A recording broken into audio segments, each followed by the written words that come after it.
আসসালামু আলাইকুম everyone, hand প্রিন্টের নতুন আরও একটি ক্লাসে সবাইকে ওয়েলকাম। তো আজকে হচ্ছে আমরা একটা কদমের গুচ্ছ দেখব। আমি প্রায় সময় ট্রাই করি যেন ক্লাস দেওয়ার আগে আপনাদেরকে দু একটা অপশন দিতে পারি। তো এবারে হচ্ছে আমি কদম আর সূর্যমুখীর মধ্যে অপশন দিয়েছিলাম। প্রায় সমান সমান কদম এবং সূর্যমুখী বলেছিলেন, বাট আমি কদম দেওয়ার একটা কারণ হচ্ছে তখন দুইটা আপু ওরা হচ্ছে কমেন্ট করে বলেছিল যে সূর্যমুখীটা আগেও একবার দেখানো হয়েছে এখানে, যেহেতু আগের ব্যাচের অনেক স্টুডেন্টরাও কাজ দেখে। তো ভাবলাম যেহেতু দুইটাই সবাই সমানভাবে চাচ্ছি, প্রথমে আমরা কদমটা দেই অ্যান্ড দেন নেক্সট ক্লাসে আমরা সূর্যমুখী চাইলে দেখতে পারবো।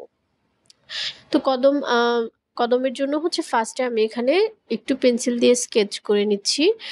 যেহেতু আপনারা এখানে অনেকেই বলেন যে আপনারা একদমই নিউ, স্কেচ করে নিলে ভালো হয় ব্যাপারটা। সেজন্য হচ্ছে আমি চেষ্টা করতেছি পেন্সিল দিয়ে যে আর্টটুকু আমি করি বা আমার করা হয় সেগুলোও যেন দেখাতে পারি। বাট সচরাচর আমি পেন্সিল দিয়ে খুব একটা আঁকি না, আমি ডিরেক্ট হচ্ছে কালার করে ফেলি। বাট যাই হোক, আপনাদের সুবিধার জন্য এখানে হচ্ছে আগে পেন্সিল দিয়ে আমি আর্টটা করে নিচ্ছি। এখানে পেন্সিল হচ্ছে কাপড়ের জন্য আলাদা কোনো পেন্সিল, নর্মালি আমরা হচ্ছে কাগজে যে টাইপের পেন্সিলগুলো দিয়ে আর্ট করে থাকি সেগুলো দিয়ে করতেছি। চেষ্টা করবেন 2B পেন্সিলটা ইউজ করার জন্য, কারণ পেন্সিলের দাগ অনেক সময় কালার করার পরেও ভেসে থাকে। আপনারা একটু গাঢ় করে না দিয়ে হচ্ছে হালকা করে দিবেন। আমি যেহেতু ভিডিও করতেছি আমার হচ্ছে একটু গাঢ় করেই দিতে হয়, না হয় হচ্ছে আপনারা ভিডিওতে ভালো করে বুঝতে পারবেন না। বাট আপনারা যখন কাজের স্বার্থে পেন্সিল দিয়ে আঁকবেন তখন একদমই হালকা করে দিবেন। তো আমি এখানে একটু চকলেট কালার নিয়েছি, হলুদ কালার নিয়েছি, কমলা কালার নিয়েছি। এই তিনটা কালার দিয়ে আমি মেনলি কদম ফুলের মেন পার্টটা আঁকবো। তো এখন হচ্ছে আমি এখানে একটু পানি দিয়ে ভিজিয়ে নিচ্ছি, যে অংশে ফুল থাকবে শুধুমাত্র সেই অংশে, যেন কালারটা আমি একটু তাড়াতাড়ি ছড়িয়ে নিতে পারি। কালারটাকে আমি আলাদা করে পাতলা করে নিই, কারণ হচ্ছে আমি এখানে পানির মাধ্যমে ছড়াবো। অ্যান্ড আমরা হচ্ছে যে জিনিসটা লক্ষ্য রাখবো সেটা হচ্ছে ভেতরের পার্টটা, একদম মিডল অংশটাকে আমরা গাঢ় করব অ্যান্ড দেন আস্তে আস্তে হচ্ছে হালকার দিকে যাব। মানে হচ্ছে মিডল পার্টটাতে চকলেট কালার দিব, এরপর হচ্ছে কমলা কালারটা দিব এবং লাস্টে হচ্ছে হলুদ রংটা দিব। এটার কারণ হচ্ছে মিডল অংশটা একটু অন্ধকার থাকবে, আপনি যখন ফুলটা কমপ্লিট করবেন তখন এটা ভালো করে ফুটে উঠবে। অ্যান্ড বাইরের পার্টটাতে যেহেতু আলো বেশি পড়তেছে, তো সেই অংশটা স্বাভাবিকভাবেই একটু বেশি লাইট থাকবে। অ্যান্ড এই লাইট আর ডিপের যে শ্যাডিংটা সেটা বোঝানোর জন্যই মূলত এই তিনটা কালার আমি সিলেক্ট করেছি। মিডল অংশটাতে চকলেট, তারপরে হচ্ছে কমলা এবং লাস্টের অংশটাতে হচ্ছে হলুদ। এবং এই তিনটা অ্যাপ্লাই করার পর তিনটাই আলাদা আলাদা করে সুন্দর করে ব্লেন্ড করতে হবে একটা অপরটার সাথে। এরকম না যে মিডলে একটা তারপরে একটা এরপরে একটা দিয়ে হচ্ছে রেখে দিবেন বা আলাদা আলাদা হয়ে ভেসে থাকবে, এরকম না। তো এইখানে প্রথম যে ফুলটা ছিল সেটা যেহেতু সবার উপরে ছিল সেটা একরকম ছিল, বাট নিচের ফ্লাওয়ারগুলোর ক্ষেত্রে দেখা যাচ্ছে যে উপরে অন্য একটা ফ্লাওয়ার আছে অ্যান্ড সেটার একটু শ্যাডো নিচের ফ্লাওয়ারও পড়তেছে। অ্যান্ড শ্যাডোর পার্টটা বোঝানোর জন্য বা এই অংশটাকে আমরা একটু ডার্ক করে দিব, যে অংশটা হচ্ছে উপরের অংশের সাথে কানেক্টেড। এখন যদি আপনি নিচের অংশটাতে হলুদ দেন, উপরের অংশটাতে সেমভাবে হলুদ দেন, তাহলে এটার যে ডিফারেন্স বা হচ্ছে একটা অপরটা থেকে যে আলাদা সেটা বোঝানো কঠিন। তাছাড়াও যেহেতু নিচে সেটাতে অবশ্যই উপরের অংশের ছায়া একটু না একটু পড়বেই। তো সব কিছু মিলিয়ে হচ্ছে আমরা যে অংশটা কানেক্টেড উপরের পার্টের সাথে সে অংশে একটু ডার্ক কালার ইউজ করেছি। অ্যান্ড এখানে ডার্ক কালার বলতে কিন্তু ওই যে চকলেট কালারটা নিয়েছিলাম সেটাই অ্যাপ্লাই করব, কেউ আবার ব্ল্যাক কালার অ্যাপ্লাই করে দিবেন না। এবার হচ্ছে থার্ড যে কদম ফুলটা ছিল সেইটাতে কিন্তু উপরে দুইটা ফুলেরই শ্যাডো পড়েছে। তো এই অংশ যে অংশটাতে হচ্ছে দুইটা ফুল শ্যাডো পড়েছে বা দুইটা ফুলই আছে সে অংশ হচ্ছে আমরা ডার্ক কালারটা ইউজ করতেছি। অ্যান্ড বাকি অংশটা হচ্ছে আস্তে আস্তে আমরা লাইটের দিকে চলে যাব, মানে হচ্ছে আস্তে আস্তে হলুদ তারপর হচ্ছে কমলা এরকম কালারগুলো দিয়ে বাকি অংশটা কভার করব। আই হোপ এতটুকু আপনারা বুঝতে পেরেছেন। অ্যান্ড এতটুকু অংশ ডিটেলস তেমন কিছুই নেই, খুবই স্বাভাবিক এবং সাধারণ। একটু মনোযোগ দিয়ে দেখলে এবং করলেই আমার মনে হয় শেডিংটা খুব ভালো করে চলে আসবে। তবে এক্ষেত্রে ব্লেন্ডিংয়ের ব্যাপারটা লক্ষ্য রাখবেন, ভেতরের অংশটা ব্লেন্ড করে তারপর আস্তে আস্তে উপরের অংশের দিকে যাবেন। আপনি যদি উল্টাপাল্টা ব্লেন্ড করেন তাহলে ৩টা রং একসাথে ছড়িয়ে যাবে এবং সব দিক একদম সেম কালার হয়ে যাবে। এখানে যে একটা শেডিংয়ের ব্যাপার আছে সেটা কিন্তু ভালো করে ফুটবে না। এখানে দেখেন আমি কিন্তু একদম নিচের অংশটা একদম উপরেরটার সাথে লাগাচ্ছি না। তো এগুলো শুকাতে আমরা হচ্ছে এখন পাতার কাজে যাব এবং পাতার জন্য আমি একটা ডিপ গ্রিন কালার নিয়েছি, হলুদ তো সাথে থাকবেই। এখানে হচ্ছে আমরা পাতার ক্ষেত্রে অনেক বেশি শেডিং দিব বা হচ্ছে অনেক শেড করব। তো আমি একটা অংশ হচ্ছে পানি দিয়ে আস্তে করে ব্লেন্ড করে দিচ্ছি। আমার যে অংশে ভালো লাগছে সে অংশে সবুজ দিচ্ছি এবং যে অংশ মনে হচ্ছে লাইট করব সেখানে হচ্ছে হলুদ দিচ্ছি। এটা টোটালি আপনাদের উপর ডিপেন্ড করে। আপনারা যে অংশে হালকা চান বা একটু কচি চান পাতা, সে অংশগুলোতে হলুদ অ্যাপ্লাই করতে পারেন। আর যে অংশে চাচ্ছেন যে একটু গাঢ় হোক, সে অংশতে সরাসরি সবুজ রংটাই অ্যাপ্লাই করে দিতে পারেন। আর অবশ্যই ব্লেন্ডিং এর ব্যাপারটা লক্ষ্য রাখবেন। একটা পাতার সাথে পাতার যে মাঝের অংশে বিভিন্ন কালার থাকে, একটার সাথে অন্যটা যদি ব্লেন্ডিং ভালো না হয় তাহলে ২টা আলাদা করে ভাসবে এবং জিনিসটা দেখতে সুন্দর লাগবে না।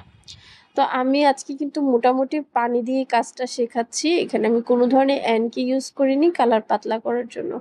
ডিরেক্ট হচ্ছে পানি দিয়ে কাজ করছি। অনেকেই পানি দিয়ে কাজ করার ব্যাপারটা নিয়ে আগ্রহ পোষণ করেন বা জানতে চান।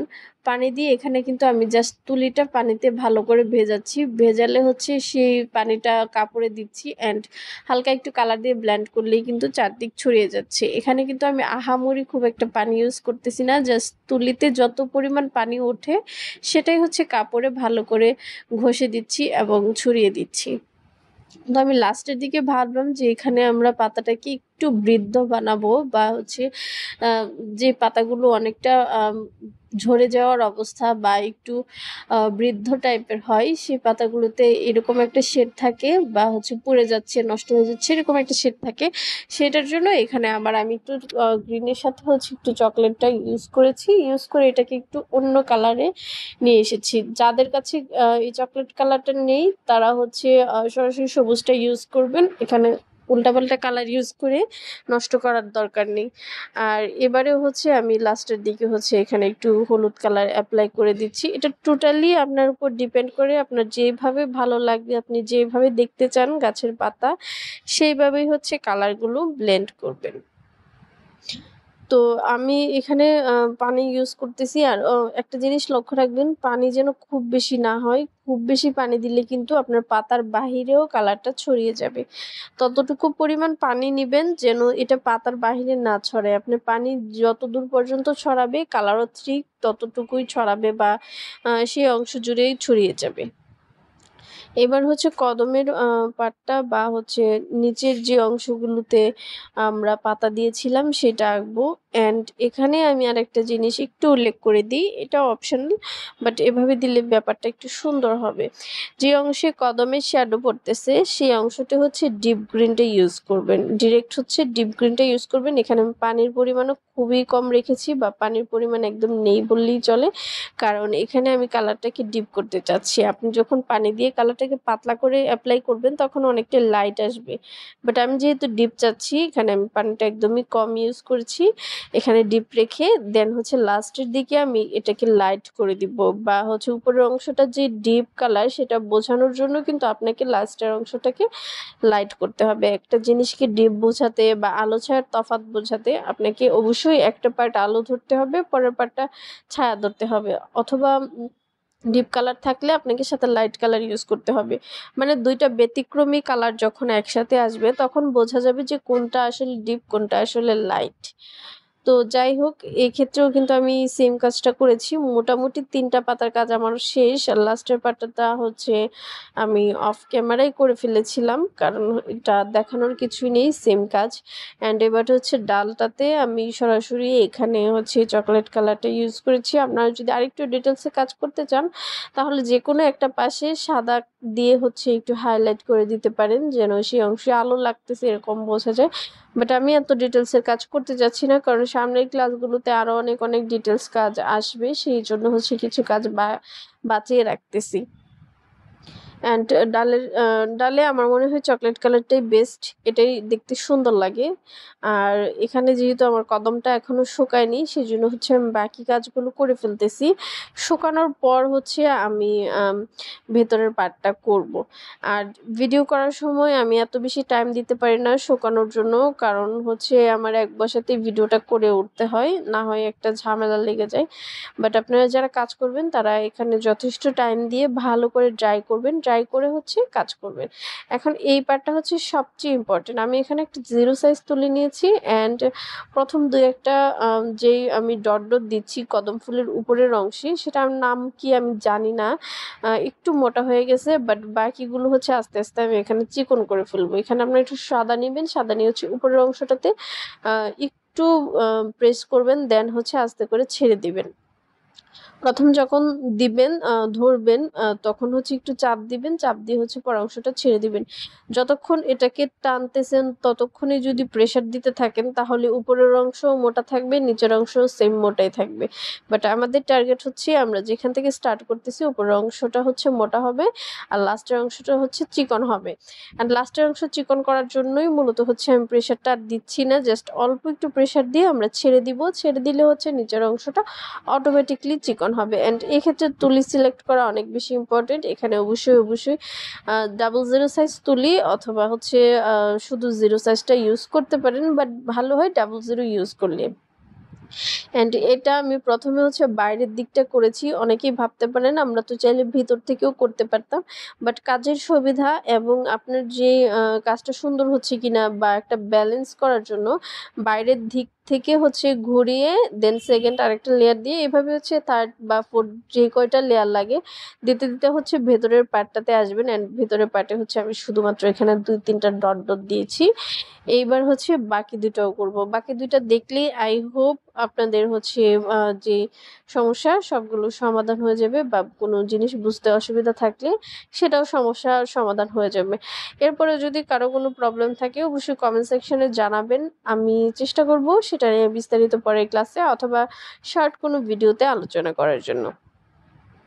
তো এবার সেম প্রসেসই করতেছি। অ্যান্ড যেহেতু এই ফুলটা সম্পূর্ণ দেখা যাচ্ছে না, একটা পার্ট হচ্ছে উপরে ফুলের আন্ডারে আছে বা উপরের ফুলের ভিতরে চলে গেছে এরকম বোঝা যাচ্ছে, তো সেই পার্টটা আমি স্কিপ করতেছি প্রথম যে লেয়ারটা দিলাম সেটাতে, কারণ এই লেয়ারে এটা বোঝা যাবে না, এটা স্বাভাবিক। সেকেন্ড লেয়ারে হচ্ছে আমি 2-1টা দিয়ে হচ্ছে জাস্ট জয়েন হলাম। অ্যান্ড বাকি অংশটা হচ্ছে সম্পূর্ণই দেখাবো, ঘুরিয়ে দেখাবো যে অংশটুকু দেখা যাচ্ছে। থার্ড লেয়ার থেকে হচ্ছে ভেতরের পার্ট পুরোটাতেই হচ্ছে আপনারা কাজ করতে পারবেন। যদি মনে হয় যে ফাঁকা হয়ে আছে বা দেখতে খারাপ লাগতেছে তাহলে এক্সট্রা করে 2-1টা টান এভাবে দিয়ে দিতে পারেন, তাহলে জিনিসটা ফাঁকা থাকবে না বা দেখতে খারাপ লাগবে না। অ্যান্ড ভেতরের পার্টটাও সেম প্রসেসে করলাম এবং এটা হচ্ছে লাস্ট। অ্যান্ড এটা আপনারা একটু মনোযোগ দিয়ে দেখবেন, দেখলে আমার মনে হয় অনেকটা শিখে ফেলবেন। আর বাকি অংশ অবশ্যই প্র্যাকটিস করতে হবে, প্র্যাকটিস না করলে কিন্তু বাকি কাজটা করা যাবে না। আর এই ক্ষেত্রে আরেকটা ব্যাপার হচ্ছে কালারটাকে খুব বেশি পাতলা করা যাবে না, চেষ্টা করবেন মোটামুটি ঘন রাখার জন্য। আপনার কালার যদি ঘন থাকে তাহলে হচ্ছে একটা লেয়ার দিলে সে অংশটা শুকানোর পরে এতটা হালকা হবে না, বাট কালার যদি খুব বেশি পাতলা হয়ে যায় তাহলে যখন এটা শুকাবে তখন অনেকটা হালকা হয়ে যাবে অ্যান্ড আপনাকে সেকেন্ড লেয়ার দিতে হবে। আর এই ছোট ছোট কাজগুলোতে সেকেন্ড লেয়ার দেওয়া খুবই টাফ। অ্যান্ড আমার এখানে হচ্ছে ক্যামেরাটা আমি অন করতে ভুলে গেছিলাম পাতার শিরাটা দেওয়ার সময়, জাস্ট আমি এখানে দেখিয়ে দিচ্ছি। আমি হলুদ কালারটা হচ্ছে সরাসরি অ্যাপ্লাই করে দিয়েছি, আলাদা করে এখানে কোনো কালার মিক্সড করিনি। আপনাদের যদি মনে হয় যে পাতায় হলুদটা ভাসতেছে না তাহলে সেক্ষেত্রে আপনারা একটু সবুজ আর অল্প একটু হলুদ মিক্সড করেও কিন্তু নতুন একটা কালার মেক করতে পারেন। অ্যান্ড পাতার কালার অনুযায়ী মেনলি হচ্ছে শিরাটা দিবেন। তো যাই হোক, দেখতে দেখতে মোটামুটি ক্লাস এই পর্যন্তই শেষ। আপনাদের যে কোনো প্রবলেম আমাকে কমেন্ট সেকশনে জানাবেন অথবা হচ্ছে ইনবক্সে নক করতে পারেন। তবে কমেন্ট সেকশনে জানালে আমি সহজেই হচ্ছে সেগুলো পিক করতে পারি। তো সবাই ভালো থাকবেন, নেক্সট ক্লাস দেখার আমন্ত্রণ রইল। আমার জন্য সবাই অনেক অনেক দোয়া করবেন। আল্লাহ হাফেজ।